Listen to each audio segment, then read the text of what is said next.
What is going on, you guys? Welcome back to the channel and welcome back to the vlog. Today we have a Mustang upgrade, which this is something I did probably a year ago, and Dynavin actually came out with the N8. So the N7 Pro is what we currently have in the Mustang. They've upgraded that to now the N8, which this one has like a new UI. It's also a faster processor, just overall better. Plus the biggest thing, which was something that you guys mentioned quite a bit, was wireless CarPlay. So currently I have a wired CarPlay. This is going to be wireless CarPlay. So it's going to be a major improvement, just up with the times, things like that. Those companies are actually still wanting to upgrade and work on cars that aren't just the latest and greatest. So even these S197s, mine's being a 13 or 11, 12, even a 2010, this fits. All of those cars, 10 through 14, we're still getting upgrades even to this day here in 2022. Right away, what I noticed, it's very well packaged. You can see it's protected. We have our installation guide here as well. So I'm gonna go ahead and toss that to the side. We pop this off and you can see nice padded protection. Looks like all pretty much the same layout. Also has the heated seat button if your car is equipped. So everything here looks pretty much the same. So there's gonna be different ports and plugs, I'm sure, but we're gonna make sure that we use all new plugs, all new harnesses that come with the kit, so that way we don't have any malfunctions or shorting or anything like that. And right here in the white box, just as I suspected, all of our harnesses and plugs, even some taps. Or no, these aren't taps, these are buttons. So those are heated seat buttons. I'll have to use just the blank buttons, which I'm sure are tucked in here somewhere, right there. So I do not have heated seats, I have Recaros. It is a million degrees out. This is actually 106 degrees here in Sacramento. So if you see me sweating, that's why, is because it is super freaking hot here. So I'm just gonna say that up front. The other part too is, as always, I have a code down below for you guys to purchase Dynavins. I believe it gets you $50 off using my code, so check the description down below. Dynavin is a partner for a long time, so I wanted to just pass the savings on to you guys. I actually make no money off of that. That's literally just a savings code for you guys, so feel free to use that. Feel free to share it with everybody. That's for you guys to ultimately save money as you guys buy your Dynavins. Without further ado, I think the next steps here are just going to be to start taking everything apart. I started twisting off my shift knob because that's the first step for these manuals. Automatic might be a little bit different. I don't totally know the automatic section of how to take this off, but for manuals it's pretty simple. You pop off your shift knob, you go ahead and open up your cup holder and your little thing here that's filled with poop bags for my dog, and you just pull up on this thing. So it's just a bunch of clips in. I'm trying to do it one-handed. There you go. So now you can see it lifts up. You just kind of work around and pull on it nice and firm, and it should lift all the way out of here. After you have popped out your center console, there's going to be 2 bolts, 7 millimeters right here. This one I already have undone, and you just pull it on out. I have the 7 mil on this side as well, so 2 on each side. Then from there, you'll actually be able to pull apart. You may need to use like an interior panel removal tool. That might help you a little bit. I can usually get my fingers up in there. Maybe not now because I've set it and I'm on camera trying to talk about it. But really, you can just use a panel gap removal tool or like the little plastic panel tools, and then this whole thing pretty much pops out like butter. So you shouldn't have to fight it too much. If you do, then you might be forcing it a little too much because it does somewhat pop out on its own. So everything here is pretty much going to change, and you'll notice one thing here is the iLink Pro. This is actually the Apple CarPlay like connector box, and I ran that all the way to be in here, which was filled with a bunch of crap, but mine's actually wired right here into this spot. Gosh, this thing is dirty. We're gonna go ahead and start unplugging everything and basically get us back to stock, because like this is a connector I had in stock, but I just had it tucked over there. You can see a couple other connectors down here that are OEM. So we're gonna make sure that all of that stuff, this one, this big old boy, we're just gonna unplug from here, keep everything together. Should I maybe sell this to somebody, I wanna make it so it's pretty simple and they can follow along as well. So no snipping or anything like that. One of the steps I do remember though is you will have to reuse these OEM clips. So you wanna be careful to not break these. The biggest thing is just pull on each side. Again, hard to do with 2 hands, or with 1 hand, you need 2 hands. Maybe even a little flathead screwdriver, but you don't want to get too crazy, but you need to pull out both sides, pull it off, reattach it from your OEM. So say this is your OEM head unit from Sync. You're gonna put those clips onto this, which is your new Dynavin. I'm trying to make this make sense because not everyone's upgrading from a Dynavin. They're trying to upgrade from their OEM. So this is I'm just trying to replicate that. Even my wiring is going to be pretty much OEM from the start. So that way from there, I can show you guys if you're starting fresh with a Sync, you can go from there, or you can upgrade from your Dynavin. So I'm just trying to make sure everyone's on the same page. The good thing about it is I never cut anything off on my original install, so it's pretty self-explanatory, and unplugging, you're good to go. So one of the things I've noticed from the N7 to the N8 is the microphone plug is actually different. This is a 3.5, the other one's a 2.5, so I will have to rerun the microphone that was sitting here. This looks like a big mess. Trust me, you guys, it's not that big of a deal. What we still have here that you guys would see if you pulled yours out are the OEM plugs, the OEM radio, and some other things here. I do not have the satellite radio, so I'm not gonna use that harness, but I'm gonna figure things out really quickly because again, this is supposed to be kind of a tutorial. So I'm gonna figure things out for you guys, and then from there, I'll kind of present how I have everything wired and explain why that's done. So that way you guys could just follow that along and it'll make it easier for your install. So this video is kind of going all over the place, but I stopped midway because, to be honest, periodically I've been having issues with my backup camera. So I couldn't figure it out. I even ordered the same Natica or whatever that you guys all see. So it's the same camera that I've shown you guys multiple times before. I thought my camera went out. Turns out it's because of me, and it's because of my install. So I want to let you guys know something about this. Reinstalling another $40 Natica, not sponsored or whatever. I paid for it because I messed it up. But it's the same backup camera you guys have all seen right here, where it looks very OEM. Maybe you can't even notice it. But what I did was, when I ran all my wires here, I tried to tuck it along this sill panel, which you can see I popped off. On my other wire, it was actually wedged and actually cut. So you want to be careful of that. I'm going to show you on the other harness if I can find it really quick. This is that cut. So you can see there, that sill panel totally ruined this wiring harness, which sucks because that's the long side, so I have to refish everything through. But this time I'm going to be very, very careful not to pinch any wires because that was ultimately what caused the issue. And then once I fix this, I'm going to show you guys what exactly is connected to what on the back side of the head unit. So that way it'll speed up your process. So it may look like a bomb went off in here, but I'm going to do my best to show you guys everything that I did and explain why I did it. So the first thing is this wiring diagram is dead on. So the one that they send you obviously is correct. Don't worry about that too much. I'm not really worried about media or phone USB because I'm going to do everything wireless CarPlay, as well as just plug into my fast charger at the 12 volts. So that's how I'm running my car, is I don't care about plugging my USBs in anymore. I have them in there just for the sake of it, but I'm going to do everything wireless CarPlay and then plug into a normal charger like I would car charger.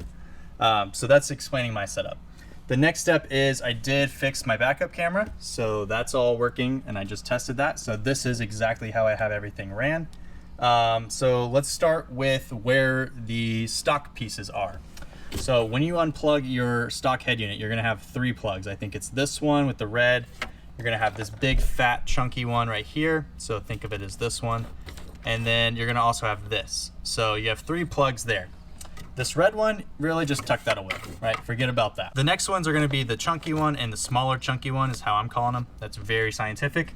I do not have a shaker sound system. So look here on my door handle. Don't have a chrome door handle, don't have a subwoofer here. So I don't have the shaker from the premium. So because of that, I'm gonna use this harness. They also have a shaker harness in this kit. I did not utilize that again because I do not have a shaker, so keep that in mind.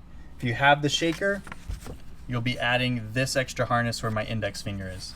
Because I don't, what you're seeing is where my thumb is going into that right there, the box on the left. So that's the difference, is if you did have a shaker, you'd plug this in right here where my thumb is. So continuing on, we have it plugged into the back of the head unit from the big brick. From there, there's another one that plugs into the back of the head unit, this green and black, which then goes again into the big brick. Now here we are on the back of the head unit. Because of the wiring diagram, I put the sub A into the sub here. Don't know what that does, but it works for me. This one, like I said, technically I could unplug this USB, but I'm not going to, just because why not? I did have to run the new mic. The new mic is wedged right here that I need to mount, so keep that in mind that this will be sitting up here. I ran that underneath here and around onto the top of my steering wheel. Other people put it up here, just kind of up to you, total preference thing there. The next thing is I have the antenna adapter. So this is the OEM antenna connector. It uses an adapter to go into the Dynavin, gives you a little extra lead, which is really nice. Then we have the GPS antenna. Again, this is a magnet. I'm gonna magnet mount that back here somewhere instead of on the head unit. I guess I could run it on the head unit. I just don't know what the implications are of that, but it's magnetized. Then we have the Bluetooth Wi-Fi. This is plugged in here. That one's just simple. It just gets spun onto the threads.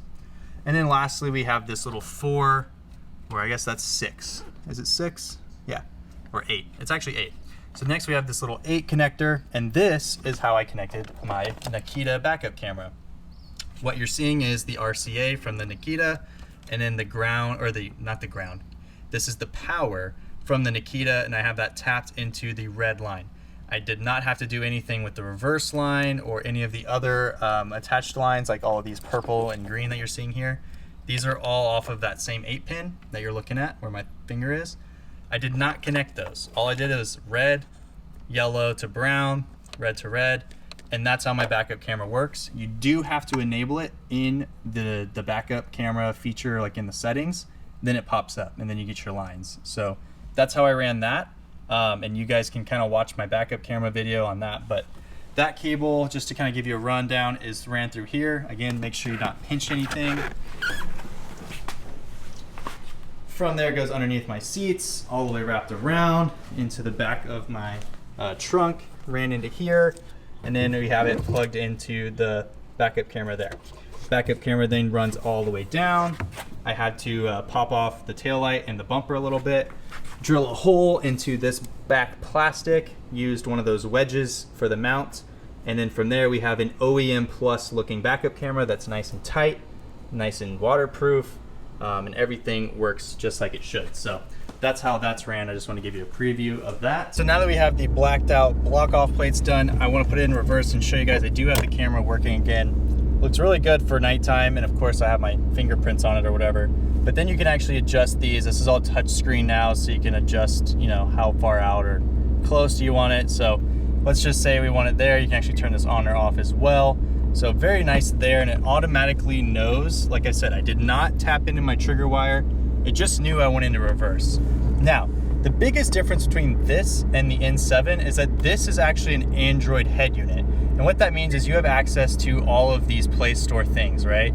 So this is gonna tell us in the next 10 seconds, we must read this whole thing. But this is gonna actually be an Android app store. So you can get YouTube, you can get Google, you can get all of this stuff and connect to Wi-Fi on your phone. So I don't have all of that connected quite yet, but I don't wanna do that. The other thing is we gotta turn off that stupid tone, which I hate the button that makes it like, you know, make a beep every time you click something. I hate that. Do the Nikita, you do need to click this backup camera enable.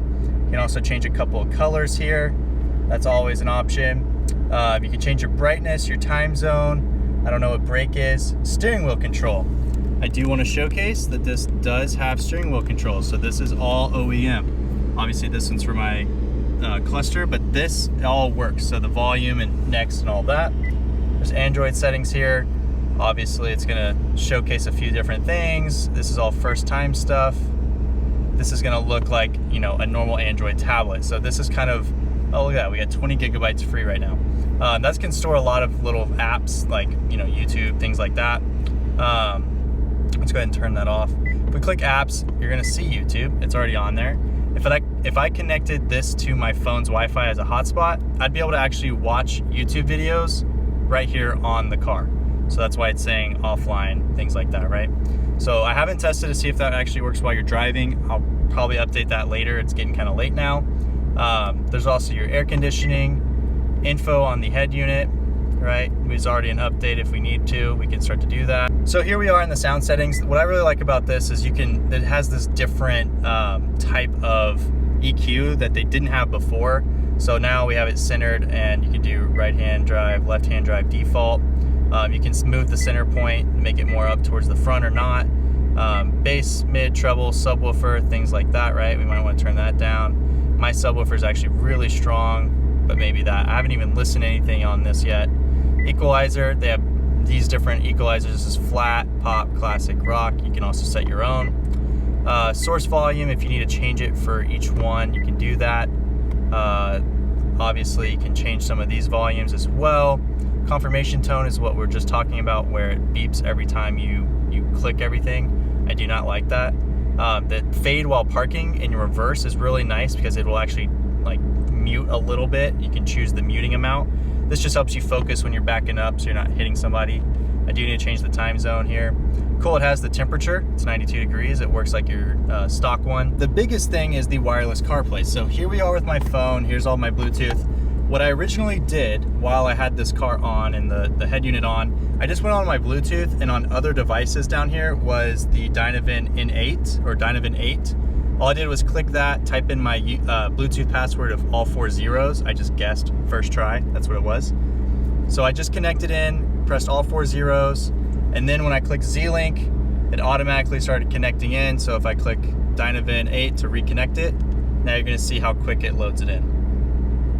So again, all wireless CarPlay, pops it in just like that. Now we go in, listen to my last song I was playing, turn up the volume. There it is, playing the song. So I don't want to get copywritten, but there she is. Everything works the same here. Next song, right? Let's go ahead and test the steering wheel controls. Next song, go back.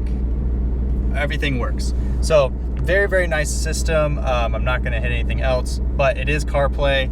You have a mic here now that I have mounted. So this is a big, big upgrade from the N7 in the sense that the wireless CarPlay is amazing. You don't have to worry about a cable anymore.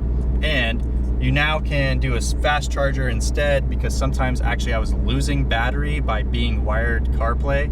I'd be plugged in, but actually losing battery. So that was kind of weird sometimes with the N7. This car hasn't been driven as much, I'll be honest. I've been enjoying the crap out of the Yeti. But honestly, today was really fun because I got to give some love back to the Mustang, because this is really the car that started it all.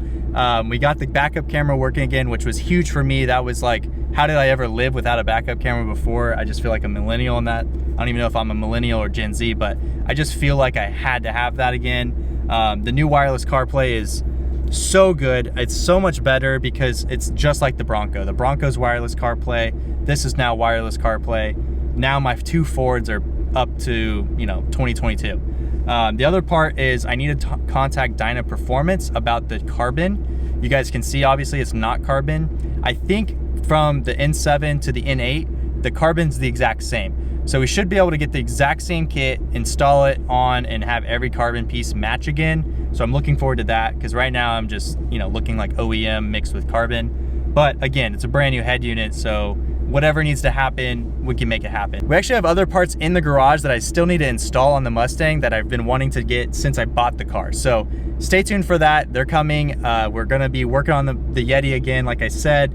And yeah, the whole channel is gonna be just covered with Ford Bronco, Ford Mustang. So we added horses to the stable, or a horse to the stable, and we're just gonna keep it ripping. But as always, I hope you guys enjoyed. If you did, then please comment, like, and subscribe. And I'll catch you guys next time.